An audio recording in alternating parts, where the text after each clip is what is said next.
Olá pessoal, tudo bem? Sejam bem-vindos à aula de número 9, chamada Fundamentos da Economia Evolucionária.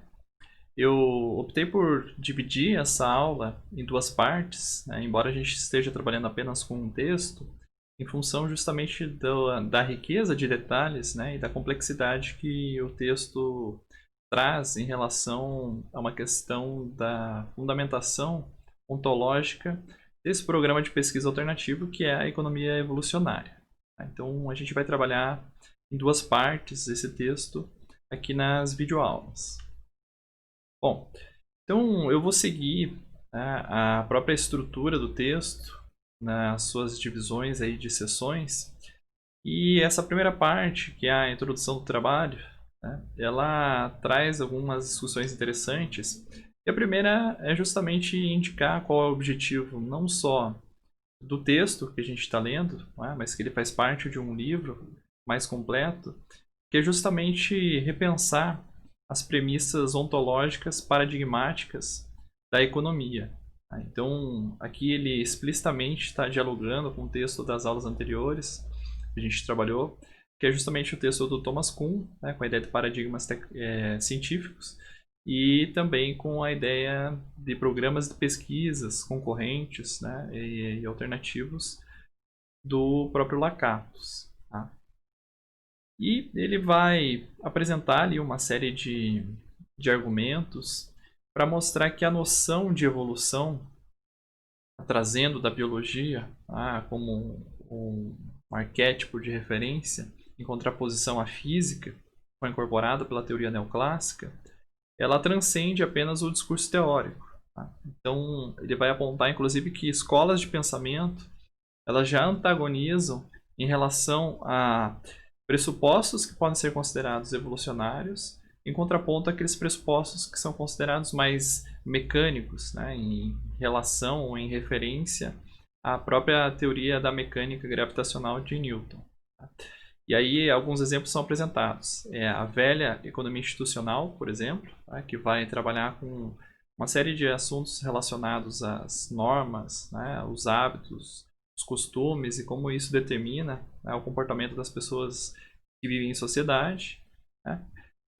Em contraposição à chamada nova economia institucional, que é basicamente um apêndice aí da teoria neoclássica, que embora traga elementos interessantes, não abre mão do seu núcleo duro, né, que é a ideia por exemplo, da escolha ótima, né, ou do raciocínio maximizador entre diversas estruturas institucionais. Né? O exemplo do trabalho do Oliver Williamson, por exemplo, ou, né, da teoria da agência, principalmente, né, são alguns exemplos nesse sentido.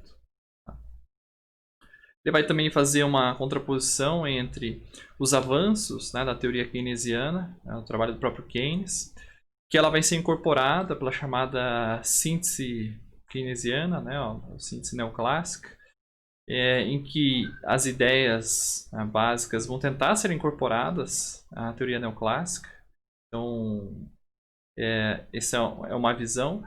Em contraponto a outra visão, que é dos chamados pós-keynesianos, né, esse sufixo pós, desculpa, o prefixo, né, pós-keynesiano, ele é adotado porque surgiram outros, né, associados aí ou não tão desvinculados à teoria neoclássica que adotaram o título, né, neo-keynesianos ou novo-keynesianos. Então, justamente para fazer essa diferenciação, né, enquanto forma de pensar. E na percepção dos pós-keynesianos, né, algumas coisas são colocadas como a incerteza radical, né, em contraponto às questões de riscos probabilísticos que são utilizados, né, em função da introdução da matemática na teoria neoclássica, né, para justamente estabelecer, né, como exemplos de diferenças fundamentais, que ele vai chamar de diferenças epistemológicas ou mesmo de natureza ontológica, entre as diferentes escolas de pensamento em economia. Bom, então o que ele vai colocar é que a distinção da economia evolucionária ela não se refere apenas aos temas teóricos que vão ser estudados, né, por esse programa de pesquisa, vamos colocar assim, mas também por questões associadas aos fundamentos ontológicos.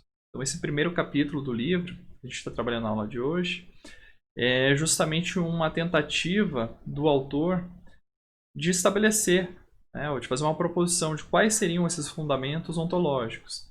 Então vejam, esse é um livro de 2005, né, então ele já tem uma visão mais madura da proposta que foi feita por Nelson e Winter no livro de 1982. Né? Embora o trabalho dos dois autores seja anterior a 1982, esse livro ele acaba sendo aí um marco, né, um trabalho seminal que chama, vamos dizer assim, né, a comunidade científica para trabalhar uma nova agenda de pesquisa ou criar um programa de pesquisa alternativo à teoria neoclássica. Então isso está bastante explícito nesse livro de 1982. Então ele é tratado, inclusive por esse autor, né, como um ponto de partida.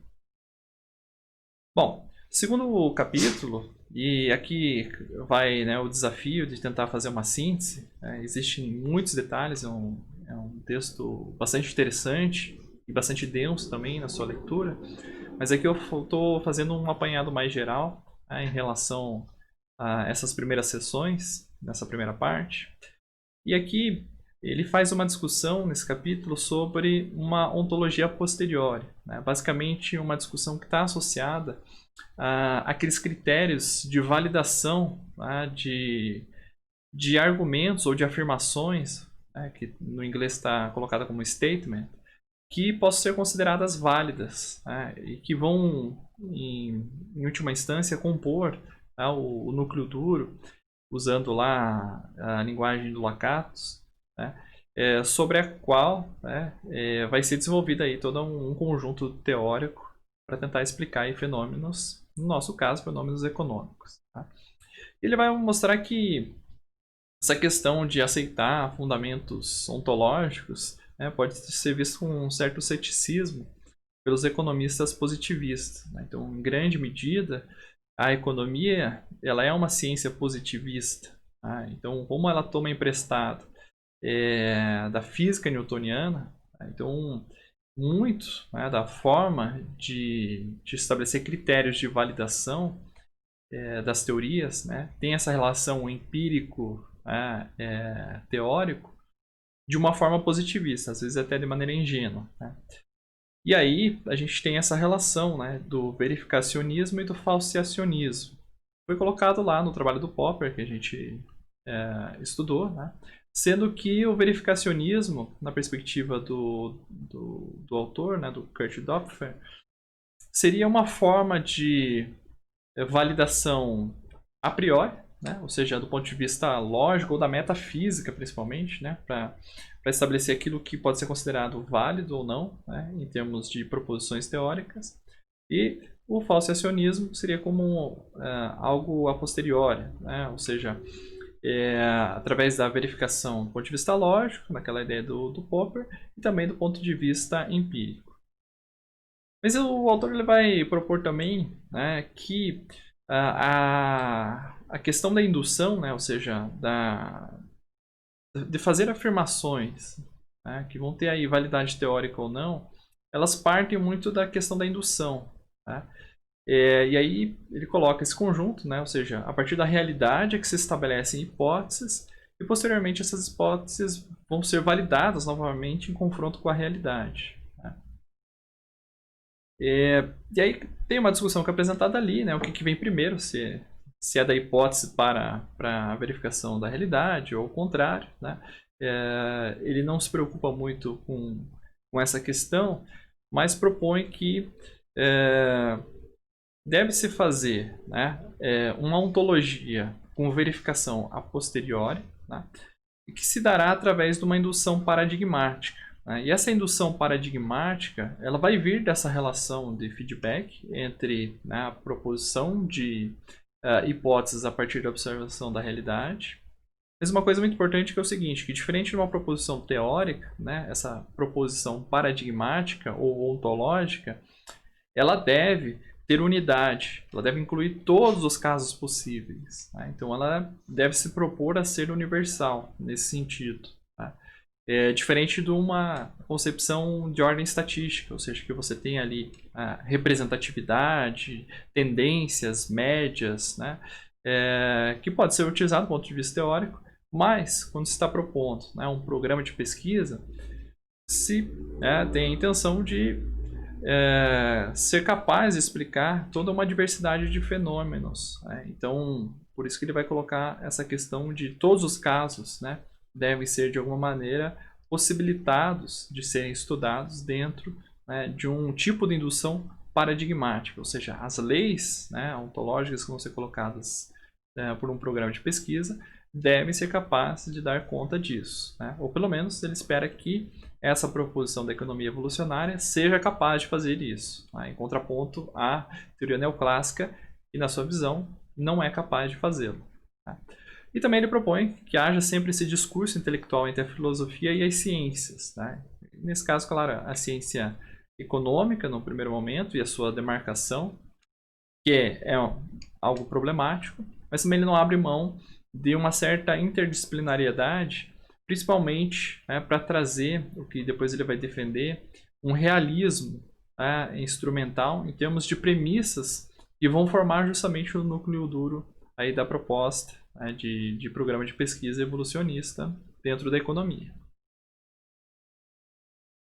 Bom, tem esse terceiro capítulo, né, essa terceira sessão, que ela é bastante interessante, é bastante densa também, que ela justamente discute o legado, né, do pensamento mecânico de uma maneira geral, não só dentro da economia, mas há esse diálogo também focado, né, e eu fiz esse recorte também para não discutir tudo nessa videoaula do texto, né, mas eu fiz esse recorte focando um pouquinho na questão das ciências econômicas. Tá? E aí ele vai colocar que o surgimento das ciências econômicas, inclusive na economia clássica, mas com os devidos cuidados que eu já vou apresentar na sequência, ele, na verdade, se inspirou, né, nas ciências naturais. Né? Então, se a gente pensar na obra do Adam Smith, né, que é no final do século XVIII, como um ponto de partida, é óbvio que há textos anteriores, né, que tratam da questão da economia política, mas geralmente se faz, né, como recorte temporal o nascimento das ciências econômicas a partir da obra do Adam Smith. Né, a gente pega emprestado aí, né, arquétipos, vamos colocar assim, do que estava sendo desenvolvido nas ciências naturais, especificamente, né, na física e na biologia, até então. Tá? Então, uma biologia também pré-darwiniana, pré-mendeliana. Tá? Bom, ele vai colocar o seguinte: bom, na economia clássica, a gente tem, né, trabalhos como o do Adam Smith, Davi Ricardo, Thomas Malthus, Stuart Mill, enfim, o próprio Karl Marx sendo colocado aí dentro dessa economia clássica, como trabalhos que têm escopo amplo, né, e têm natureza interdisciplinar, são ricos em detalhes. Né? Então, são obras aí que tentam explicar a questão da economia política, né, que é o nome das ciências, não se chamava economia, né, ou economics em inglês. E justamente o economics depois, né, vai vir justamente em referência a physics, né, naquele esforço de tentar fazer com que, discutivelmente, o próprio autor coloca, que a economia se torne uma hard science, né? Então a gente tem, né, essa riqueza, essa interdisciplinaridade maior nos clássicos, e depois quando a gente passa aí, né, para a chamada revolução marginalista, ou né, para a concepção da teoria neoclássica, a gente tem um deslocamento do foco, né, das grandes questões, por exemplo, da riqueza da nação, né, do conjunto, enfim, da coletividade, para discussões do ponto de vista do indivíduo. Né? Ou seja, o foco de análise é deslocado para o comportamento individual. Só que o próprio autor vai colocar, não necessariamente nessa sessão, mas no decorrer, que esse individualismo ele foi mal concebido. Né? Mal concebido no sentido não de ter incorporado a questão do comportamento econômico, mas de ter ignorado ou feito premissas muito estranhas, né, ou abstrusas, essa palavra existe em português, né, a respeito da natureza do ser humano, né, nos seus outros aspectos. Né. E além disso, há um grande esforço de trazer, né, ou na crença de trazer maior rigor para a economia, a incorporação do cálculo. E era o próprio cálculo, né, newtoniano que vai ser incorporado aí nessa chamada revolução marginalista, ou né, o que veio a ser denominado de teoria neoclássica. Então a mecânica newtoniana acabou se tornando, né, um jogo de palavras ali, a meca da economia. Só que, de maneira consciente ou não, ao trazer os métodos, principalmente os métodos matemáticos para a economia, acabou se trazendo também toda a ontologia, né, que está subjacente à mecânica newtoniana. Né? E essa ontologia, em grande monta, se deve, né, ao trabalho do René Descartes, que ele trabalha com essa ideia do dualismo cartesiano. Né? Então, em breves palavras, né, ele vai demarcar o que é ciência a partir da concepção de que toda a existência ou toda a entidade ela é marcada por suas características que são físicas, né? Ou seja, essa relação de matéria e energia, tudo é composto por matéria e energia, e que essas entidades elas têm um componente que é visível, né? Ou seja, é possível de ser verificado, mensurado, e é possível estabelecer uma lei, né, fundamental, invariável a respeito, né, de determinados fenômenos. E há uma outra natureza, né, que é subjetiva, né, que não é verificável, né, do ponto de vista da métrica, e que ele chama, que a gente poderia dividir em hard e soft, né, sendo que as ciências se debruçariam justamente sobre o estudo, né, dessa parte verificável, né, chamada hard, por isso hard science, né, e que outros campos, né, poderiam estudar o soft, mas que não necessariamente se chamariam de ciências. Tá? Então, por exemplo, questões subjetivas da psicologia, né, questões filosóficas ou metafísicas sobre o espírito humano e assim por diante, né, não seriam objeto aí das ciências. Né? Então, a ideia é que a gente poderia decompor, né, as entidades, os organismos, enfim, as coisas, em duas partes, né? Sendo que uma dessas partes seria invariável, né? Ou seja, ela teria uma essência e a partir da observação daquilo que é verificável pelos sentidos, a gente tentaria descobrir justamente essa essência invariável de cada ser. Bom, há uma discussão posterior em relação a isso, mas eu já vou passar para a questão da ontologia evolucionária e depois eu vou fazendo os contrapontos, né, em relação a essa visão de mundo que está subjacente à teoria neoclássica. E aí, claro, eu vou fazer um grande resumo aqui e já vou direto, né, nessa lista, né, nessa síntese que o autor faz em relação a uma outra ontologia que a gente pode pegar emprestado, tá? De natureza da biologia evolucionária darwiniana. Tá? Então aqui a gente tem 5 princípios. Tá? Tem uma discussão anterior muito interessante, tá? Mas eu já vou vir aqui para os finalmente, né, vamos dizer assim, da ontologia darwiniana. E a gente pode colocar aqui em termos de 5 princípios, né, ou 5 fases, e elas têm um encadeamento lógico. E a transição, né, de 1 até 5, ela vai compor o que o autor chamou de um regime evolucionário. Tá? Bom, o primeiro princípio é o da variedade. Tá? Então, basicamente, aqui se assume que, no caso de Darwin, né, em relação às espécies, né, dentro de uma população, a gente vai ter aí grandes variedades. Né? Então, a gente vai ter uma distribuição de sujeitos que podem ser parecidos, mas que na verdade eles têm pequenas diferenciações. Tá? Então aqui também está associada com essa ideia de lei da imprecisão informacional, tá? Que, claro, pode ser nessa questão da genética, né? Quando a gente está incorporando Darwin mais Mendel, tá? Ou seja, que essas combinações, né, elas não são tão precisas quanto aparentemente elas se mostram. Mas também pode ser uma discussão que ele vai colocar lá nessa passagem do texto, que é a não divisão, né, da entidade ou do ser entre matéria, energia e informação. Tá? Sendo que essa informação, né, ele chama de agência informacional, ela não é invariável, né? Ou seja, não há uma essência do ser que ela existe, que está ali para ser descoberta, né? Mas que essa própria característica interna do ser, ela é imprecisa, né? E na continuidade, né, ela é mutável. Ou seja, a gente, além de ter, né, não um tipo, né, que é semelhante, mas a gente tem uma variedade de tipos, né, de uma mesma população.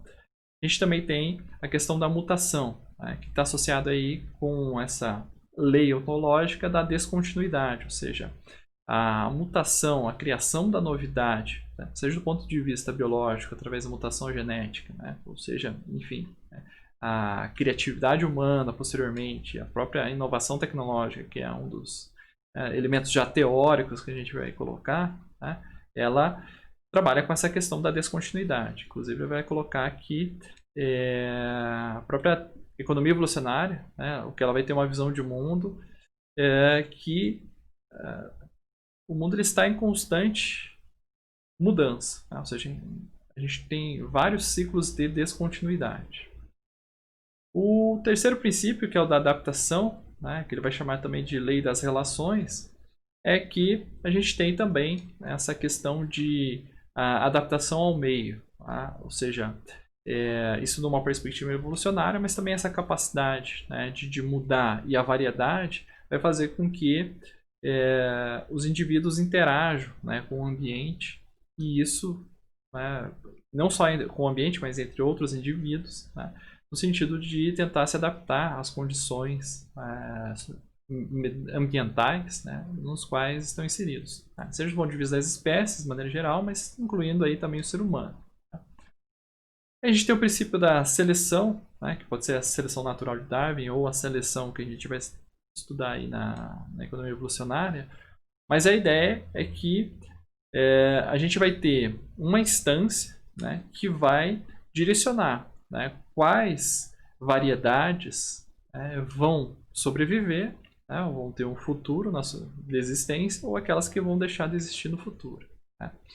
E a gente tem também o princípio da retenção, ou seja, nem todos deixam de existir, mas aqueles com determinadas características vão sobreviver, e aí inicia-se um novo ciclo, né, um novo regime evolucionário, chamado a lei da metaestabilidade. Né? Por que é metaestabilidade? Porque eu tenho a estabilidade somente para aqueles que sobrevivem. Né? Então, no decorrer do tempo, né, a gente vai ter novamente a criação da diversidade, né, através da mutação, e a própria interação, né, essa lei da adaptação, ou lei das relações, faz com que o próprio meio ambiente, né, seja modificado. Né? Então, se a gente incorpora o que vem na sequência do texto, que é a ideia da capacidade do homem intervir no meio ambiente, né, então isso se torna ainda mais verdadeiro. Tá? Bom, adiante. Também é colocado que a teoria evolucionária ela é necessariamente uma teoria histórica. Tá?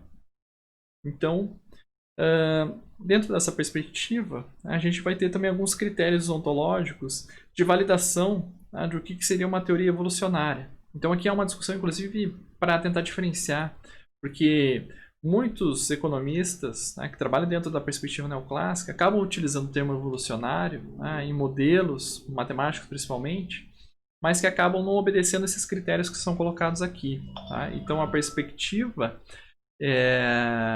de uma teoria histórica necessariamente leva em consideração esses aspectos. Tá? O primeiro é da irreversibilidade, ou seja, um determinado fenômeno econômico, tá? Ele aconteceu em um determinado período da história e ele se torna irreversível.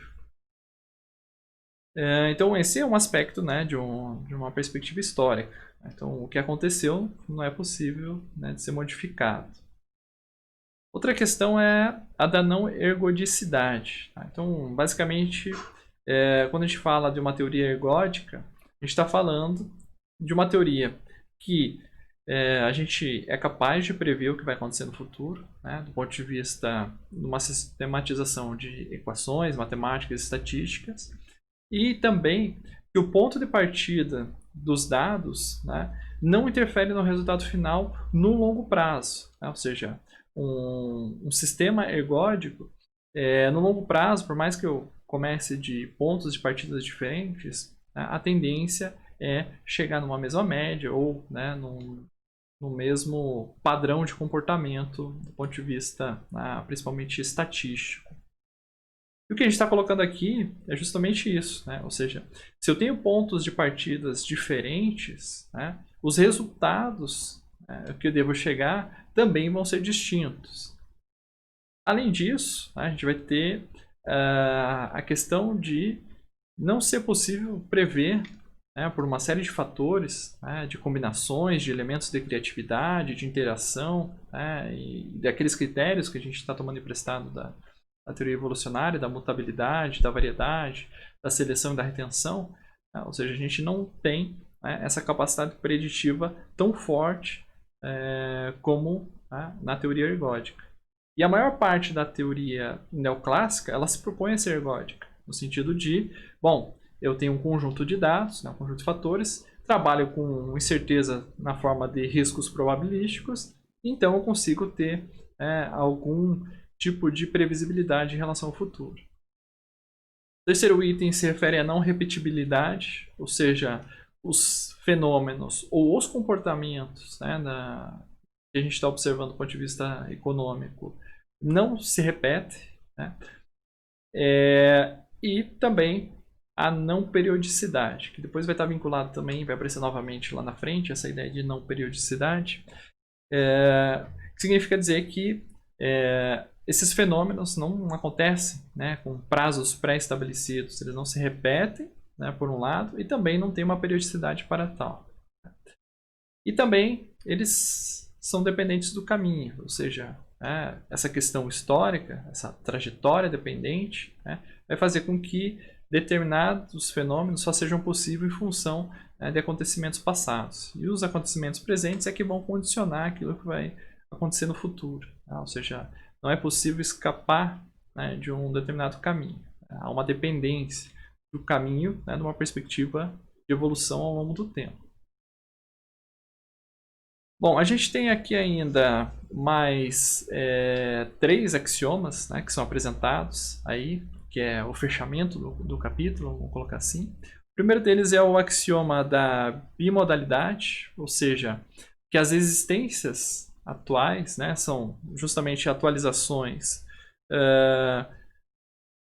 em 2 dimensões, vamos colocar assim, né, na dimensão matéria e energia e também na dimensão informacional, ou seja, aquilo que era considerado a essência do ser, né, ou deixa de ser, e também é variável. Tá? Então a gente passa a considerá-lo, não há uma divisão entre, né, por exemplo, o ser humano e sua essência. Na verdade, a questão da matéria e energia, né, o seu corpo físico, né, e o seu pensar, vamos dizer assim, né, esse conjunto informacional formado pelo cérebro, né, e pelas suas relações estabelecidas neurológicas, elas são mutáveis, né, são mutáveis ao longo do tempo, são variadas entre as pessoas, né, e as existências atuais são justamente, né, atualizações de ambas as coisas. A gente tem o axioma da associação, né, que a gente coloca que as existências são estruturadas em relações informacionais e conexões de matéria e energia. Tá? Ou seja, aqui ele tem uma longa discussão no texto, né, que as informações ou essas essências, né, dos seres não são interrelacionadas. Então aqui a gente vai passar de alguns níveis, né, do nível do pensamento até o nível das relações sociais, ou seja, essa questão da informação ela tem interrelações. Também a própria questão matéria-energia ela estabelece conexões. Tá? E a gente tem o axioma do processo, né, que justamente as existências, né, elas são processos no tempo e estruturados como conhecimento, principalmente se trabalhando com a ideia do ser humano, né, ou seja, não só essa questão informacional, mas essa informação que ela é interrelacionada, né, transformada e mantida ao longo do tempo, ela acaba se transformando em conhecimento. Tá? Embora aqui a gente esteja com a concepção de informação e conhecimento ainda do ponto de vista ontológico, né, não do ponto de vista teórico. Bom, Aqui a seção 5, né, ela discute um pouquinho da linguagem analítica, né, no sentido de que para a gente estabelecer, né, um novo programa de pesquisa, a gente precisa de uma linguagem comum. Né? E aí a gente precisa trabalhar com termos, né, que seja compreensível pela comunidade acadêmica. Tá?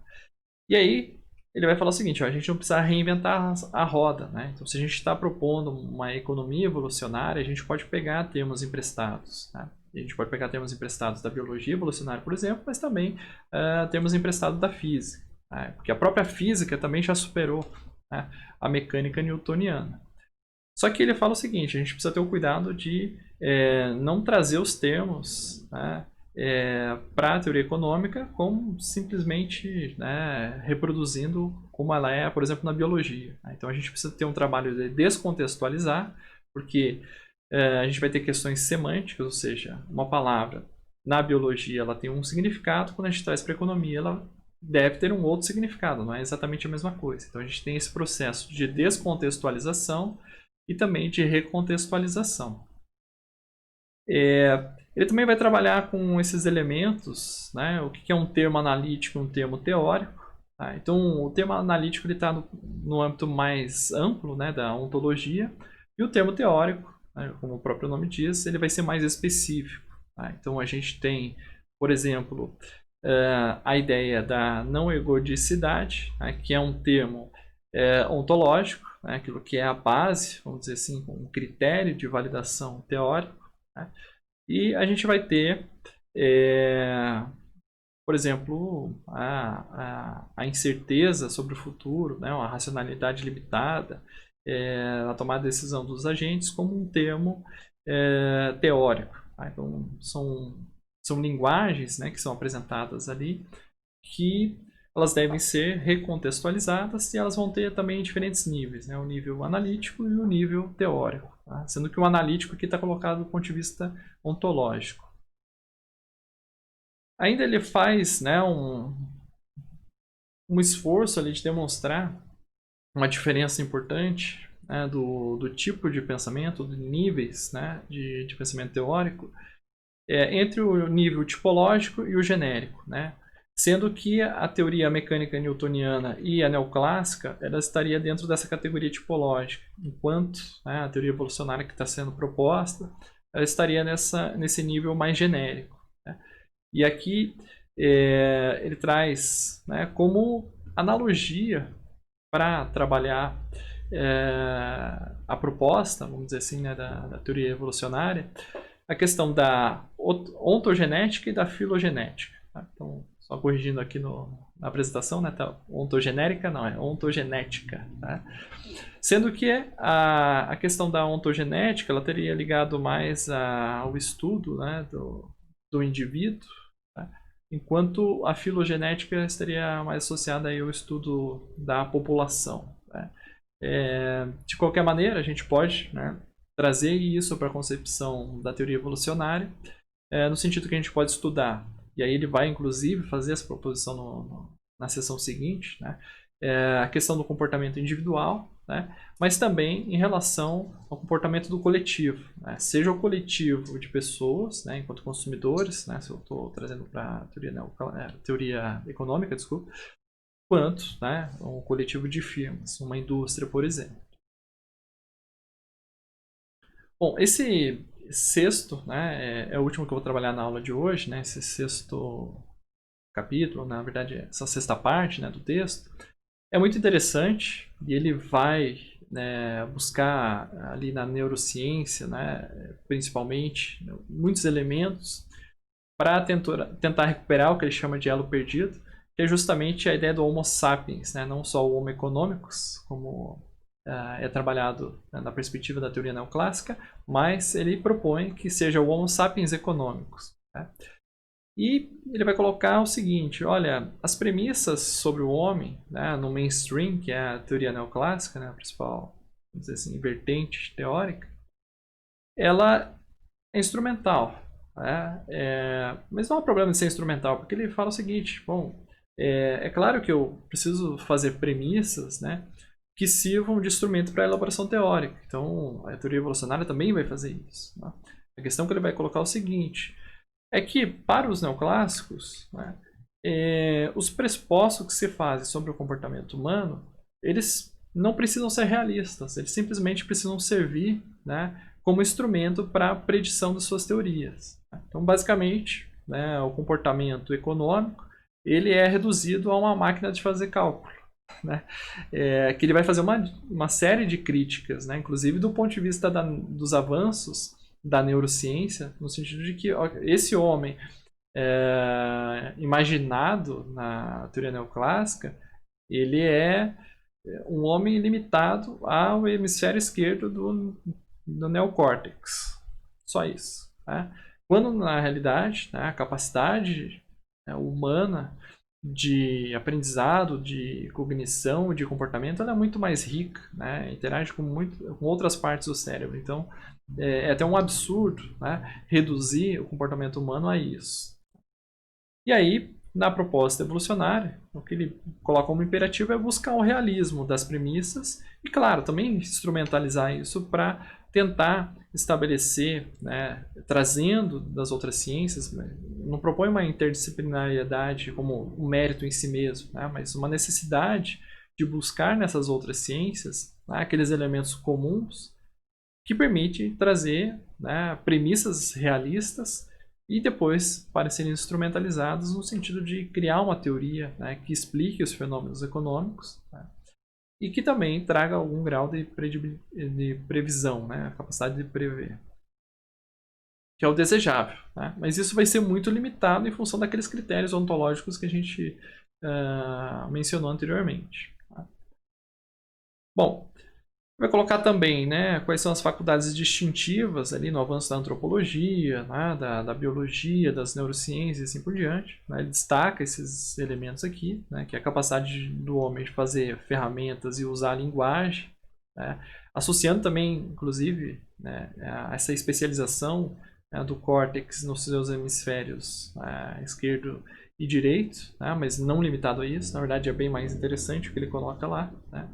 Mas basicamente a capacidade de resolver problemas, criar ferramentas, né, coisas mais lógico-dedutivas e de trabalhar com minúcias, com partes, né, vem do hemisfério esquerdo. Quanto à linguagem, né, mas também a capacidade de unidade, de síntese, de vincular, associar as coisas vindo do hemisfério direito. Né. Outras faculdades distintivas, como autoconsciência e antecipação de consequências futuras, como faculdades que distinguem o ser humano dos outros animais. Tá? Há uma discussão também que ele coloca bastante interessante, é que à medida que houve uma evolução, né, do cérebro humano, também houve uma evolução da cultura. Né, e houve um processo de retroalimentação, né, ou seja, uma complexificação da linguagem, da capacidade de aprender e de resolver problemas do ser humano. Então, essas demandas por mais comunicação ou por mais soluções de problema levou a uma coevolução. Né? Tanto a cultura do ser humano evolui, né, se torna mais complexa, quanto o próprio cérebro, a capacidade, né, de raciocínio do homem também evolui em resposta a isso. Aqui, a gente já está indo, né, na síntese, vamos dizer assim, do capítulo 6, tá? Para tentar ser breve, mas há aí um mundo de coisas até chegar aqui, né, que são discussões trazidas, né, da questão da neurociência, principalmente. Né? Mas aqui eu vou resumir, né, algumas coisas que estão mais diretamente relacionadas à perspectiva evolucionária da teoria econômica versus a perspectiva neoclássica da teoria econômica. Né? Então, o primeiro, vamos dizer assim, axioma que é colocado, né, a primeira proposição para esse Homo econômicos, né, Homo sapiens econômicos, é, em primeiro lugar, a não separabilidade, tá, da cognição e do comportamento interno e sua vinculação com o externo entre as partes do cérebro. Tá? Então, basicamente é isso. Ou seja, a especialização dos hemisférios, na verdade, elas são complementares. E, além disso, ele vai colocar que o aprendizado, né, a capacidade de memória, a capacidade de resolver problemas, de gerar soluções criativas, elas vão ser influenciadas por outros fatores, né, de partes mais remotas, mais antigas do cérebro. Então, colocar, por exemplo, que o humor, os sentimentos, as emoções, elas também podem influenciar na capacidade cognitiva da pessoa, mas também, né, ele vai colocar que o próprio processo de raciocínio, de geração, né, de uma solução, que combina questões lógicas e criatividade, ela também pode trazer um certo atributo de emoção, né, à racionalidade. Então ele vai colocar que a gente pode ter emoções inteligentes, né, no sentido de que a gente pode dar um colorido, né, à racionalidade, mas também que a gente é capaz de ter uma inteligência emocional, né, no sentido de que, embora as emoções, né, sejam oriundas de partes mais primitivas, vamos dizer, do cérebro, né, o córtex também é capaz aí de influenciar, fazer adaptações, né, em resposta a essas emoções e assim por diante. Então ele vai colocar o seguinte, olha, se a gente vai trabalhar com premissas a respeito da natureza humana, né, então a gente não pode separar, né, a capacidade de criar soluções, de pensar, de tomar decisões e limitar ela só à capacidade de cálculo, como a racionalidade perfeita, entre aspas, colocada pela teoria neoclássica pressupõe. Então, basicamente esse princípio já é uma contraposição à teoria tradicional. Segundo é o da não homogeneidade ou da variedade, né, dos próprios seres humanos. Né, não só isso, mas também das respostas possíveis, né, de serem dadas em circunstâncias diferentes, né, em estados de humor diferentes, em combinações feitas entre, né, os hemisférios direito e esquerdo e assim sucessivamente. Né. Então essa ideia de agente representativo, né, ela também é descartada. Né? O ser humano, na verdade, não tem essa representatividade num único tipo um tipo ideal, né, de pensamento. Então, a diversidade, né, das formas de pensar são vastas. Né? Então, o ser humano é capaz de chegar a soluções, né, bastante diversas para um mesmo problema. E o terceiro elemento é o da não periodicidade, né? Ou seja, ele vai colocando que se eu submeter, né, um mesmo indivíduo a situações econômicas semelhantes, né, ele não vai repetir as mesmas condutas, os mesmos comportamentos. E isso coloca em xeque, né, a ideia da previsibilidade ergódica do comportamento. Ou seja, se eu tenho um agente representativo, ele sempre tem a mesma função de tomar decisão, tá? Então ao longo do tempo eu consigo prever. E se eu não aceito, né, no item 2 essa premissa, portanto, tá, eu também não tenho essa periodicidade, essa capacidade, né, de fazer previsão ou de repetição, né, de comportamentos de tempos em tempos. Bom, eu vou encerrar essa primeira parte por aqui. Então, o texto que a gente está trabalhando está no livro Os Fundamentos Evolucionários da Economia. Tá? Mas o capítulo que é o capítulo inicial se chama Economia Evolucionária, né? Um framework teórico, que é justamente essa tentativa, né, do organizador do livro, né, o Kurt Doepfer, de fazer uma proposição ontológica que vai ser desenvolvida aí no restante do livro. Bom, espero que todos aí estejam bem e a gente continua na próxima aula.